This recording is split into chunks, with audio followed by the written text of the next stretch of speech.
Chapter 21. I Settle My Tab.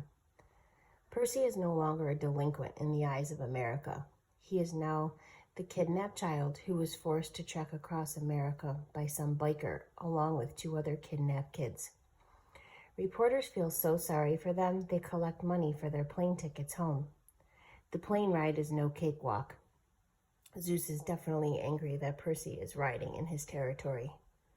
In New York, Percy tells Grover and Annabeth to get back to Camp Half-Blood quickly and safely to let Chiron know the whole story.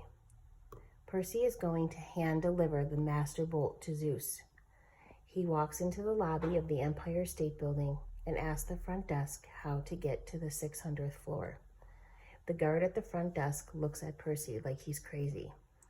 Just as Percy is about to run away from the guard, believing him to really be immortal, the guard tells him that Zeus doesn't just meet with any ragamuffin off the street. Percy shows the guard the Master Bolt, and the guard frantically hands him a special key, explaining how to use the elevator. Percy rides up to the 600th floor. When the doors open, he sees a narrow bridge towering over Manhattan, leading to a mountain of clouds. Built into the mountain is a real live ancient Greek city, only it's not crumbling everywhere. It's beautiful, full of mansions and gorgeous architecture. As Percy makes his way to the top of Mount Olympus, he sees all kinds of things going on. People selling ambrosia on a stick, wood nymphs throwing olives flirtatiously at him, and the Muses giving a concert in the park.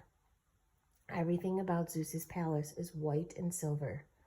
Percy enters the grand palace of Mount Olympus and finds the massive throne room.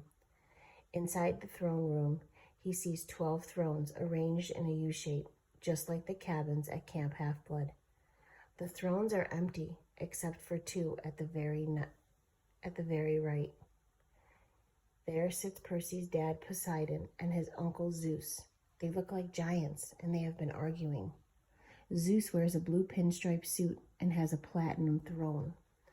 Poseidon wears a Hawaiian shirt, khaki Bermuda shorts, leather sandals, and sits on a deep-sea fisherman's throne. Poseidon has the same rebellious look that Percy has. Percy kneels in front of his dad, which ticks Zeus off. Poseidon tells his brother to chill out. It's only right that Percy greet his own dad first. Poseidon is neither loving nor cold to Percy. He is very hard to read, just like the ocean is hard to read sometimes. Percy tells Zeus the whole story and everything he knows. He gives Zeus the Master Bolt. Percy tells them his suspicions about Kronos, but Zeus firmly closes the subject.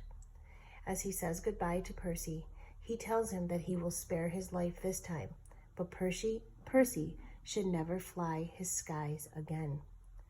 Poseidon tells Percy a little bit about Kronos, but he reminds Percy that Zeus has closed the discussion, so they cannot talk about it anymore. Poseidon reduces himself to the size of a normal man and tells Percy that his mom is alive and back home in the apartment in Queens. When Percy gets home, he will have to make an important choice. Poseidon doesn't go into details of what this choice will be, but he simply tells Percy there will be a package waiting for him.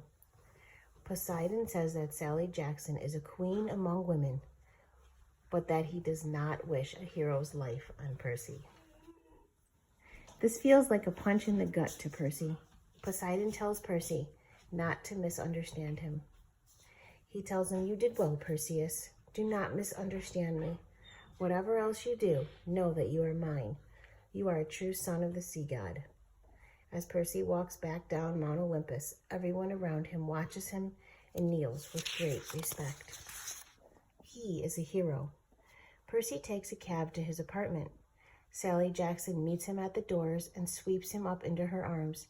She smells like delicious candy as always. She doesn't remember anything that happened between the attack of the Minotaur and now. When she got back this morning, Gabe told her that Percy was a wanted criminal, and she's been worried sick all day. Gabe told her she had to go back to work immediately so that she could make up for a month's lost rent. Percy has a maddening interaction with Smelly Gabe, who is furious at Percy and kicks him out of the house. Percy realizes that Gabe hit his mom and that it has perhaps happened before when Percy was at boarding school. Percy is really mad. Sally and Percy go into Percy's room, which is overrun with Gabe's stuff. In his room, Percy finds a package, the same package he sent to Mount Olympus weeks ago. Inside, he knows, is Medusa's head. Percy tells his mom that she doesn't have to stay with Gabe anymore. She can dump him, go back to school, write novels. He can turn Gabe to stone with one glimpse at Medusa's head. Sally refuses to let Percy do that to Gabe, but Percy leaves Medusa's head with her, just in case.